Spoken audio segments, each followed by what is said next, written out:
बिस्मिल्लाहिर्रहमानिर्रहीम। रब्बि इश्रह ली सदरी वयस्सिर ली अमरी वहलुल उक़दतम मिन लिसानी यफ़क़हू क़ौली। आज जो ये हम लोगों के दरमियान से रहमत उठा ली गई है तो इसकी ख़ास वजह कुरान और हदीस की तालीमात से दूरी है।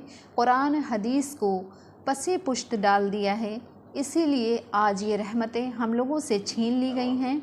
इमाम बुखारी ने यहाँ पर किताबुल ईमान का ज़िक्र किया। ईमान की असल मीनिंग ईमान को मज़बूत बनाना है, ईमान को स्ट्रॉन्ग करना है। इमाम बुखारी इस बाब को इसलिए यहाँ पर बयान किया है ताकि हमारा ईमान मज़बूत हो जाए, हमारा यकीन मज़बूत हो जाए।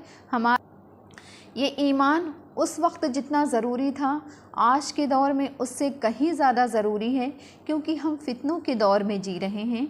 इसको अल्लाह ने कलमे तैयबा कहा है और इसको अल्लाह ने कलमे शजर भी कहा है। जब ये दिलों में आता है तो जड़ें मज़बूत हो जाती हैं, और जितनी जड़ें मज़बूत होंगी उतना ही घना दरख्त होगा। जितनी हल्की इसकी जड़ें होंगी तो उतना ही हल्का दरख्त होगा, बंजर दरख्त होगा, उतना खोखला दरख्त होगा। यानी जो जड़ें हैं, जो रूट्स हैं, उसको ईमान कहा गया है। और ऊपर जो ये शाखें हैं, जितना घना दरख्त है वो इस्लाम है। तो इस्लाम 5 चीज़ों पर मबनी है। जब ईमान होगा तो इस्लाम ऑटोमेटिक उसके अंदर दाखिल हो जाएगा, क्योंकि ईमान का ताल्लुक़ दिल से है, ईमान का ताल्लुक़ क़ुलूब से है। जब उसका कि दिल की गहराइयों में ईमान पेवस्त होगा तो इस्लाम खुद ब खुद ज़ाहिर होगा। बनी अल इस्लामु अला खमसिन, यानी इस्लाम की बुनियाद 5 चीज़ों पर मबनी है। इस्लाम की बुनियाद 5 चीज़ों पर मबनी है। इस्लाम के 5 पिलर हैं। दरमियानी पिलर कलमे ला इलाहा इल्लल्लाह है। ये बीच का सुतून है कि कलमे ला इलाहा इल्लल्लाह कहना, यानी कि अल्लाह के सिवा कोई माबूद नहीं और मोहम्मद सल्लल्लाहु अलैहि वसल्लम अल्लाह के रसूल हैं। और नमाज, रोज़ा, ज़कात, हज, ये किनारे के पिलर हैं, ये किनारे के सुतून हैं। इस्लाम ईमान है। ईमान जब मज़बूत होगा तो इस्लाम खुद ब खुद ज़ाहिर हो जाएगा। ईमान, उसको ऐसे समझिए कि ईमान दरख्त का तना है। जब तना मज़बूत होगा तो जितना गहरा तना होगा, जितना मज़बूत तना होगा, ऊपर से दरख्त भी उतना ही घना होगा, उसकी शाखें भी उतनी ही घनी होंगी। ईमान की गवाही सिर्फ ज़ुबान से कहना ये काफ़ी नहीं है, बल्कि दिल के यकीन के साथ होना ये ज़रूरी है कि कितनी भी मुसीबतें आएँ, कितने भी फितने फसाद आएँ, लेकिन वो हमारे ईमान को हिला ना सकें। तो ऐसा ईमान वो दिल के यकीन के साथ ही होना साबित है। जब दिल पे पूरा यकीन होगा तो जो है हमारा ईमान मज़बूत होगा।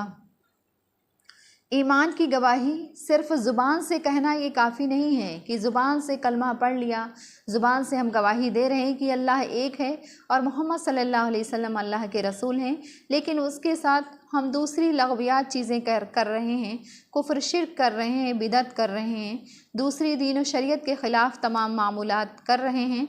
और तो ये इस तरह से ये ईमान, ये इसका मतलब ईमान में कमी है। इसका मतलब ये हमारा तना, पेड़ का ये तना हमारा कमज़ोर है। तो तने को मज़बूत करना, यानी ईमान को मज़बूत करना, ये बहुत ज़्यादा ज़रूरी है। और शजरे तैयबा कैसा होना चाहिए, अल्लाह कुरान पाक में फ़रमाते हैं कि पाकीज़ा दरख्त कौन सा है। तो पाकीज़ा दरख्त ये कलमे तैयबा है। अल्लाह दरख्त की मिसाल ऐसे ही नहीं देते कि तना ईमान है और ऊपर की शाखें ये इस्लाम हैं। किसी को खाना खिलाना ये क्या है, इस्लाम है। सलाम करना इस्लाम है। बड़ों की रिस्पेक्ट करना ये इस्लाम है। हया इस्लाम है। और जितना हमारा ईमान मज़बूत होगा उतनी हमारी शरीयत मज़बूत होगी। और अब अगर ईमान मज़बूत नहीं तो हमारा इस्लाम ही मज़बूत नहीं होगा और हम कुफ्र शिर्क और बिदात में मुलव्विस होंगे। पैसे को ही सब कुछ समझ लेंगे। ये दरख्त ज़मीन पर ना हो तो हम महसूस भी नहीं कर सकते, तो ज़मीन पर ना हो तो हम महसूस नहीं कर सकते। जितना पेड़ मज़बूत, ख्वाह कितनी ही हवा आ जाए, कितने ही थपेड़े आ जाएं, ख्वाह कितने ही फितने आ जाएं, کوئی ہمیں ایمان سے ہلا نہیں سکتا۔ یہ شجر ایمان جتنا مضبوط ہوگا اتنا ہی ہمارا اسلام بھی مضبوط ہوگا۔ یہ کفر شرک کے اثر جو ہم لے رہے ہیں، بدعت اختیار کر رہے ہیں، یہ ایک کھوکھلا درخت ہے۔ ایک ہوا کا جھونکا آئے سب ختم۔ اللہ ایک بنجر درخت کو دکھاتے ہیں اور پھر کہہ رہے ہیں تمہیں یہ کمزور درخت چاہیے یا پھر یہ گھنا درخت چاہیے؟ تو ہمارا ایمان صحابہ کرام کی طرح ہونا چاہیے۔ جب جنگ کا حکم ہوتا تھا تو صحابہ کرام کا ایمان اور زیادہ بڑھ جاتا تھا۔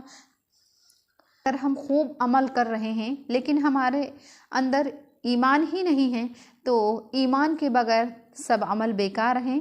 ایمان کیا ہے؟ اللہ پر ایمان لانا، فرشتوں پر ایمان لانا، اللہ کی کتاب پر ایمان لانا، اپنے پسندیدہ مال کو اللہ کی راستے میں خرچ کرنا، رشتہ داروں پر خرچ کرنا، یتیموں پر خرچ کرنا، زکوٰۃ ادا کرنا، صبر کرنا، تنگی میں فراقی میں، ہر طرح سے اللہ پر یقین رکھنا اور تقدیر پر ایمان لانا۔ کامیاب ہیں وہ ایمان والے، قد افلح المؤمنون۔ اللہ تعالیٰ فرماتے ہیں قد افلح المؤمنون کہ ایمان والے ہی کامیاب ہیں۔ خود اپنی نمازوں پر خشوع و خضوع کرنے والے ہوں وہ کامیاب ہیں جو لغویات سے بچتے ہیں۔ یعنی خالی نماز پڑھنا ہی یہ کامیابی نہیں ہے، بلکہ کامیابی وہ ہے، اصل ایمان والے وہی ہیں جو لغویات سے بھی بچتے ہیں، اپنی شرمگاہوں کی حفاظت کرتے ہیں، زنا شہوت سے اپنے آپ کو بچاتے ہیں، تمام لغو بات سے اپنے کو محفوظ رکھتے ہیں، تو وہی اصل میں کامیاب ہونے والے ہیں۔